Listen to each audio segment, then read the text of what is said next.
Broadcasting from the business capital of the world, this is the Podcast Business News Network. We are back here with Merri Guggisberg, our MKG parent coach. Yes, that's the name of her company. And we're going to talk to her today more about the work she does, helping families, children, adolescents, parents, right? Everywhere with the work she does. And ladies and gentlemen, you are not alone when it comes to parenting. And I don't know why my camera went off. That was spooky. How are you today? I'm good. It's good to see you too. How are you? I'm doing all right. Thank you so much. Pleasure to have Good. you back here as always.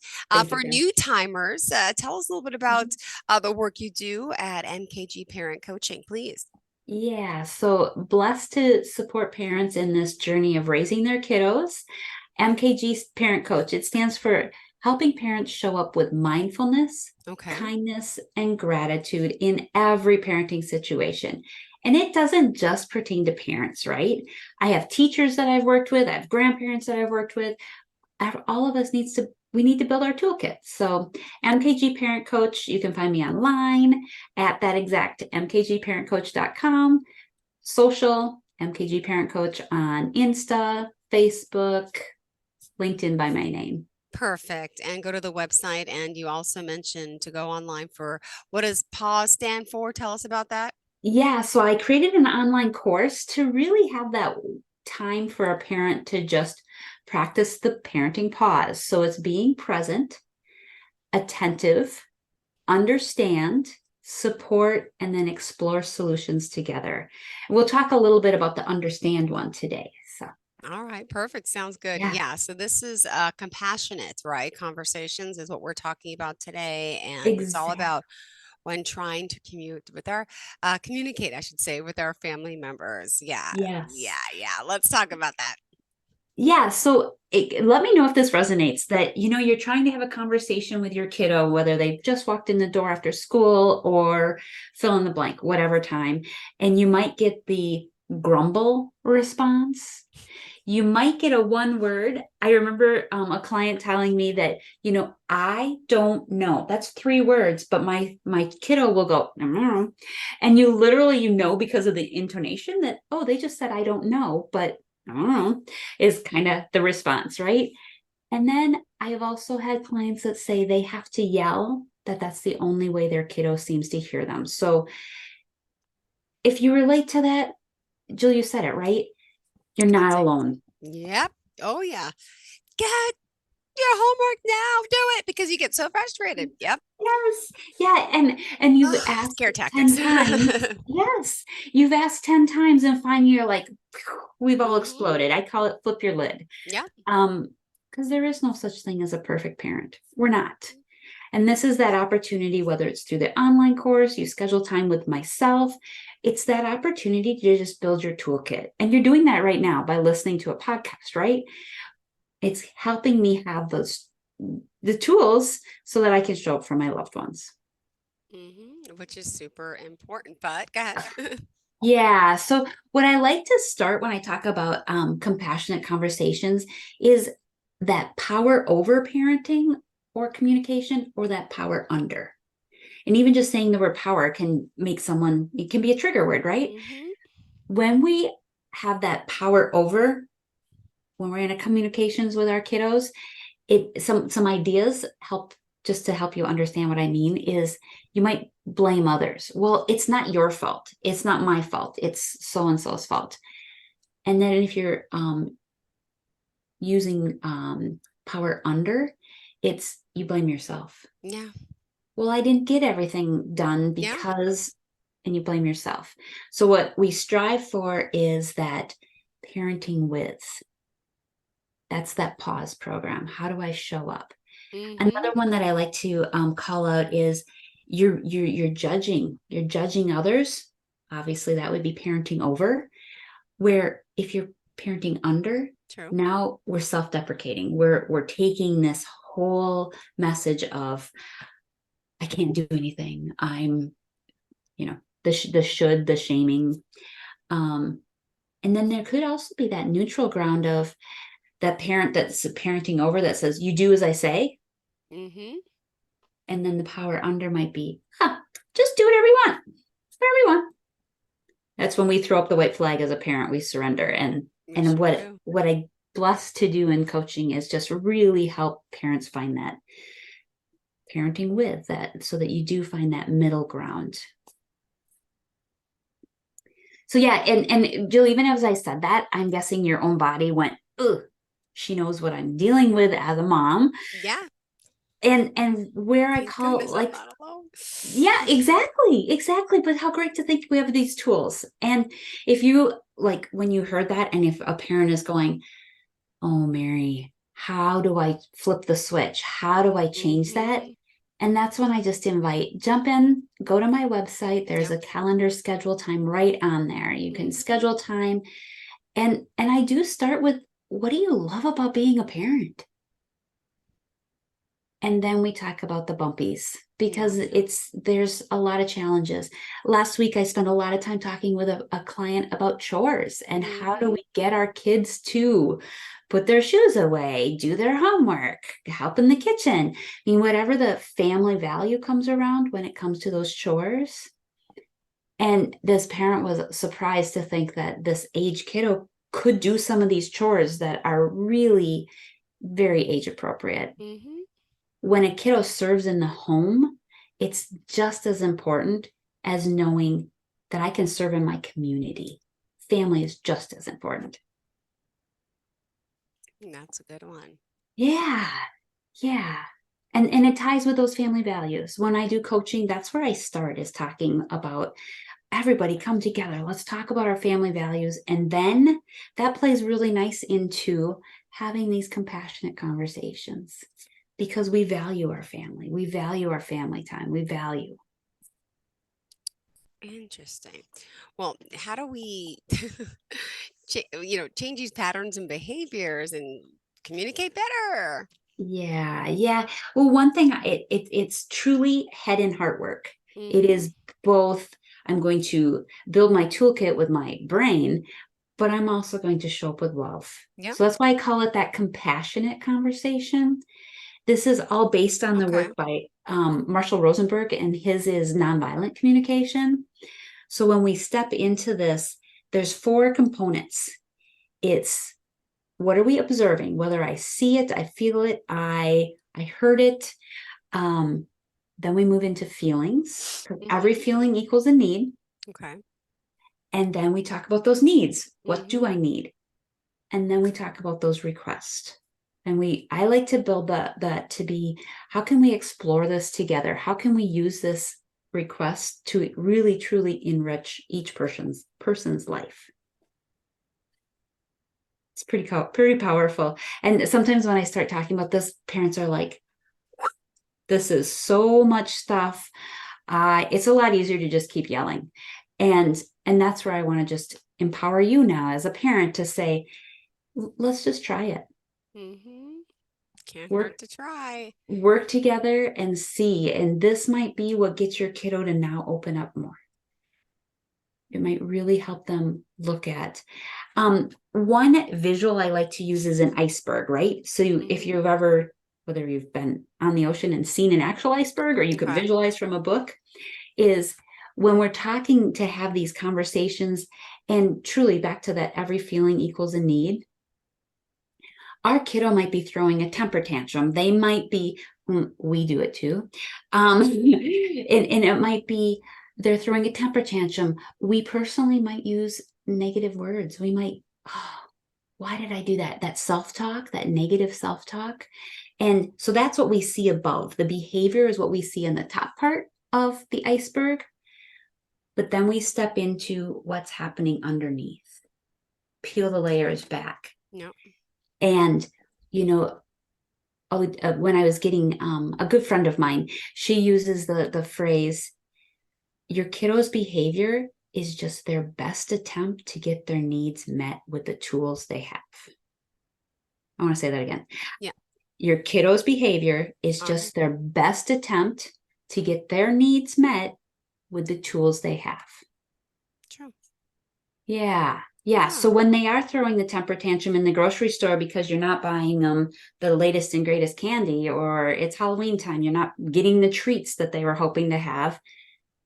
Well, it's that's their way of getting their need. They want to be seen. They want to be heard. They want to hear why you think I can't have, the suckers today, or fill in the blank, because that's the tool they have. Yeah. You can visualize that, can't you? No, I can. Yeah. Mm-hmm. Toy Yeah. related with my kids right now, thinking about. And you mentioned this is the heart and head work, right? Yes. What? Yeah. So that's that unpacking that every feeling equals a need. Okay. So if I can have one little way of guiding families around this is practicing a formula. Okay. And it's the formula for feelings and needs. And again, this is based on the work of that Marshall Rosenberg wrote. And if we can, visit my website, because I have a chart that talks about feelings that are met, Okay. feelings that are not met, and needs. And it just really helps use that language. And then I think we've talked about this before, but really giving our kiddos, tell me what you're feeling. The more we can help them identify and name their feelings, Okay. now I have language to tame it. Oh. Mm-hmm. Yeah, go for it.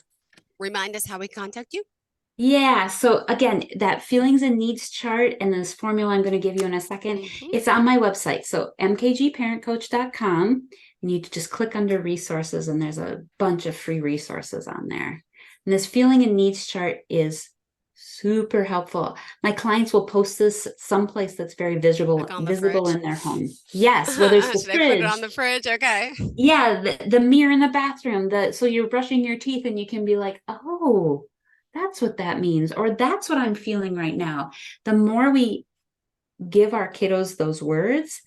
And Jill, I would also say, when we're talking about emotions and the feeling words, is helping them define. Like, we'll say, I feel happy, I feel sad, I feel mad. Well, there's a lot more emotions than the common ones, but really helping them unpack, what does grief, what does joy, what does anticipation? I mean, all of those different emotions, that, where am I feeling them in my body? Oh, and once we help them name that, now it's easier to sit in those uncomfortable times. Sure is. Yeah. So yeah, that was a lot. Do you have wonderings? Oh my gosh, I just gave you a ton of things. You're so cute. Did you say wonderings instead of questions? I like I, that. I did, yeah. I don't know if I've ever heard that. Have you used that on me before? Maybe, I don't know. No, I don't think I have. And I'm like, wonderings. I'm like, does she mean questions? I That's do. actually a great way to look at it. Ah, really? Yeah. Well, Because I mean, I want to hear somehow, of course, I'm sure you have plenty of people have the list up right in the house. What do they say about, like, what's like some of the most, yeah. So which one are we using most on the chart in a sense? yeah, well, it's that formula that I haven't shared yet. So let me share that, and then I'll answer your question. So you say a kiddo had a meltdown. Yeah. Say your partner had a meltdown. Say you had a meltdown. And it's that conversation that really helps. This is the formula. When you get to share, you share the action that you saw, what you heard, what they maybe had done earlier this morning, but you didn't have a chance to walk through it because life is happening. So when you hit your sister, I felt, and how you felt. I felt hurt. I felt sad. I felt discouraged. Fill in the blank. Because I need, and now you're going to name that need. I hope this is explaining why I like to have that chart up, right? Yeah. I need you to respect your sister. I need you to treat her the same way you treat the pet. I mean, whatever you need. And then how can we explore this together? How can we really help you see your sister? How can we help you step into another way of, yeah, she took your notebook that you were going to use for this. She took the tablet. Well, what's another way instead of hitting her or throwing something at her What's another way? So that's that dialogue. So that is how people use this worksheet. So you pin it up and it's those 4 questions. Okay. When you do this, I feel this because I Uh-huh. need, let's work on a solution together. Enrich our life. Okay. Mm-hmm. Yeah. Yeah. So it's a great tool. And how families use this is there's feeling words that are fulfilled. Like, oh, when I feel this, my cup is full.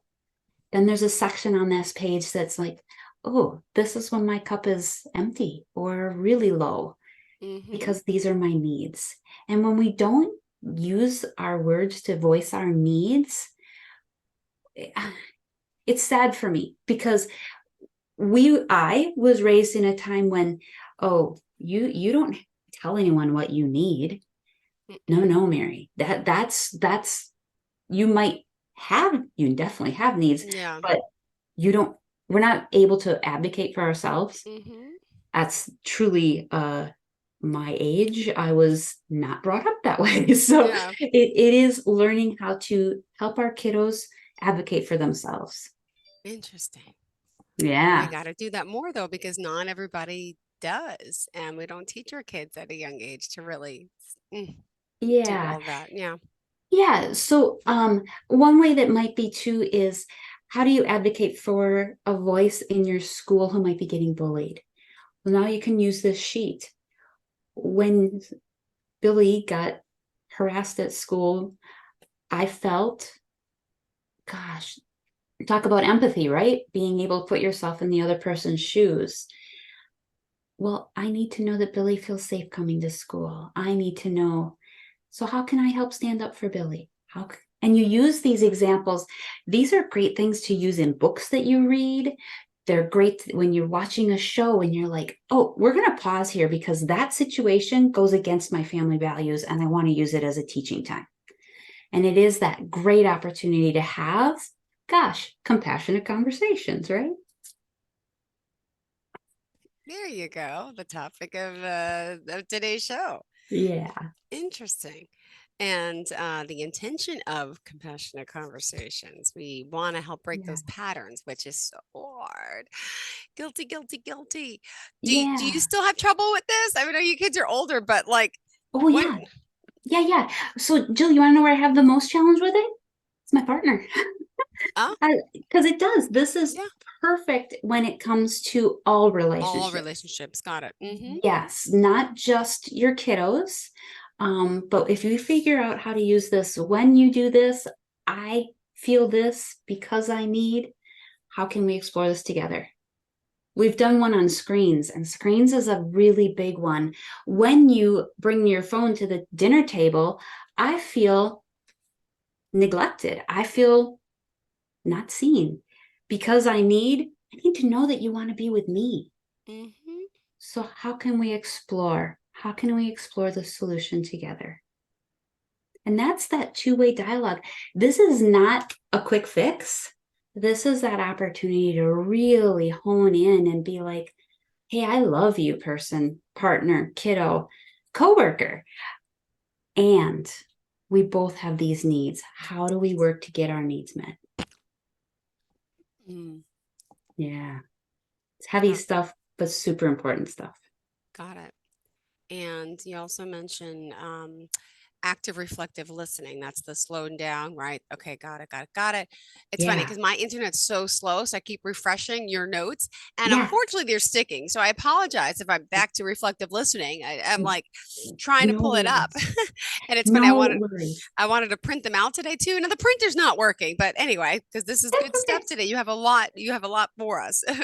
Yeah. Yeah. So when we listen with that, listening to understand, that's the you in my pause. Listening to understand, not respond. So if we step into that, and when I say listen to understand, not respond, it's also fix. Guilty as charged, right? I don't want to see my kiddo hurt, so I'm just going to fix this. Oh, you didn't get your homework done? No problem. We'll do it together. Yeah. Oh, you didn't get invited to someone's birthday party? Oh, no problem. Let's go buy ice cream and I'll spoil you, or fill in the blank, right? versus really sitting in that uncomfortableness and helping our kids be okay that not every situation is going to go the way they anticipated. I don't get every situation I anticipate in my work, in my friend circles, in whatever. And we have to give our kiddos the tools to be okay being uncomfortable. Perfect example. We was leaving the house last week, and in the car, it must have been Friday. And my son's 8. He's like, "Hey, mom, it was Dylan's birthday yesterday." I said, "Oh, cool." I said, "Is he doing anything? Is he having a party?" He's like, "Yeah, he had his friends over the house." I said, "Oh, okay." I said, "And who was there?" And he said, "Lucas, this one, that one." I said, did you get an invite?" He says, "No, I didn't." And he says, "They never invite me to anything, and we always invite them to our house." And I said, "Yeah." I said, that stinks." I said, "But it is what it is, right? I know he Yeah. likes you, but for whatever reason, he really never gets an invite to the kid's house." So I'm like, but I was just like, "Okay, now we can do better." I'm like, "Are you okay with this?" He says, "I'm okay." You can tell he's disappointed, but it just let it go. I didn't harp on Yeah. it and be like, Yep. "Why is his mother doesn't like you?" What, Yep. Yeah. but Yeah. perfect But that example how just letting him know, like, yeah, it disappointment, it happens. it does. And even with that situation, you could have even drilled in just a step further, because I love how you showed up to help him. But how does it make you feel? How does it make you feel when you said Dylan had friends over and you weren't invited? And maybe it's truly Dylan could only have 3 friends over. Exactly. And we don't even know this without that conversation, Mm-hmm. but it's that opportunity to say, kiddo, not everything's going to go the way we had hoped. Mm-hmm. And we still want to love these people and show up and Yeah. support We'll them. still invite him to your party if we can have all the kids. Exactly. Just because we've had parties in the past where we invited everyone doesn't mean everyone can. So Right. exactly. Right. Exact. Oh, so true. And I'll even, since you're on birthday parties, when my kiddos were little, my son was invited to a lot more birthday parties than my daughter. It probably was just the way things were. Yeah. But how did we support our daughter to realize that, because we had those conversations. What's wrong with me? How come I don't get invited? And we didn't have the answer, but we got to help her unpack her feelings. Aw, Yeah. love it. All right, we still got 4 minutes left. Continue, Yeah. continue, continue. Well, I'm curious, do you have things, because we get 2 more sessions. So are there things that are bubbling up that you've heard from fellow parents that we want to make sure next time, and the last one that we have together, that I'm focusing in on? So that's one question. We covered everything, but go ahead, go ahead, go ahead. Yeah. And then the other thing I was just going to say, I'd love to continue these conversations. So if we can share that MKG parent coach and invite people to jump into schedule those calls sometimes aren't easy. Those calls Mhm. are, I have to be vulnerable and tell this person I don't have all my stuff together, even though it looks like I do. This is what happens in my home. And I go to bed at night really sad because I do have to yell to be heard in my house. I do have to have Mhm. dinner with the computer right on. And my kiddos won't leave their room because of their screens. Fill in the blank. My kiddos won't help in the house. My kiddo makes me really nervous when they're driving. Whatever that situation Yeah. is, parent coaching is a beautiful support in building those toolkits. Oh, that's perfect. I mean, we've covered everything. I mean, as Yeah. a parent, again, mine are 6 and 8. I mean, mine is just the listening, the not Yep. wanting to do the homework, not wanting Yep. to take the bath. They have to go to bed when they have to. I think they're kind of basic in nature. So I'm Yeah. lucky there, but I still don't have it right. And I've tried some of your techniques and but like I like that whole it would be inappropriate now for me to, or maybe not, to ask my son today after school, uh, how did you feel when Dylan invited you to the party? Or it's just too late, and then it's kind of like It- I'm but hurting but I him. guarantee there'll be another Or situation. okay, but when it happens next time, ask how they're Exactly. feeling. Okay. Yeah, and it's that opportunity to just practice those feeling words. Do you have one of those, because your kiddos are a little younger, those little emoji face stickers where it'll be No. like how I feel today? I think I have one very similar to that on my website. So if you jump over to Okay. mkgparentcoach.com, and then it's an emotions tracker, so that it does help our kiddos really have those unpack. And you can do this with both your kiddos. It's the right age. It gives them the language so that they are learning these compassionate words. And then where do we put them? Like, is it like on the fridge? Is there like a... Yes. You can even use it as your dinner time conversation. It could just be on the table, your breakfast, lunch, dinner, whatever meal you get to really hang out with your kiddos.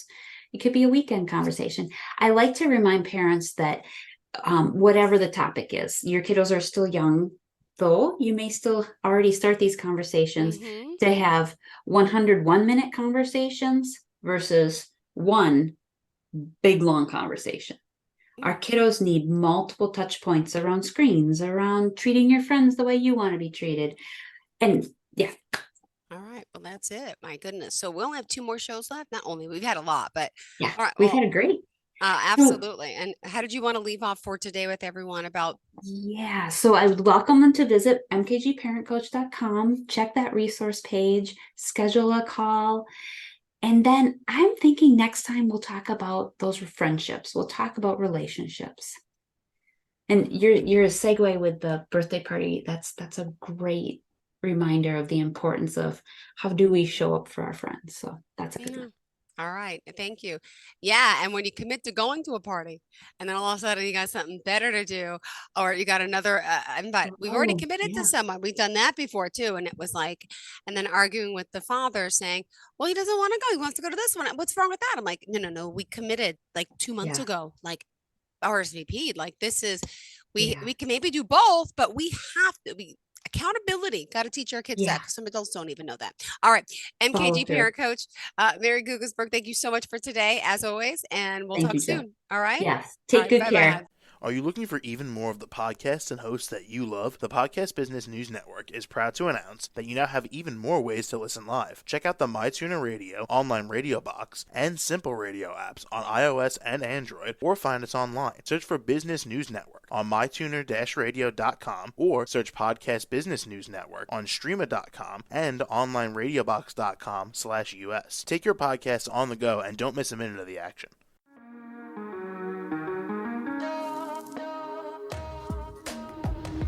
Broadcasting from the business capital of the world, this is the Podcast Business News Network. For nearly 2,000 severely injured veterans, everyday life has become filled with barriers. Day-to-day simple tasks can become pretty daunting. I have to carry my chair up 2 flights of steps or have somebody do it for me. What scares me the most is just the falling. When I'm struggling with my house, I think, to have that one great barrier just knocked down, it's crucial. Home for Our Troops is a wonderful nonprofit that builds a mortgage-free, fully adaptive, handicap-accessible house. And there's no catch. It'll be our very first home that we've ever owned. This is a game changer. This is where your life begins again. We need you to join us in completing this important mission. Please visit hfotusa.org and help build homes and rebuild lives. Because of you, everything's going to be okay.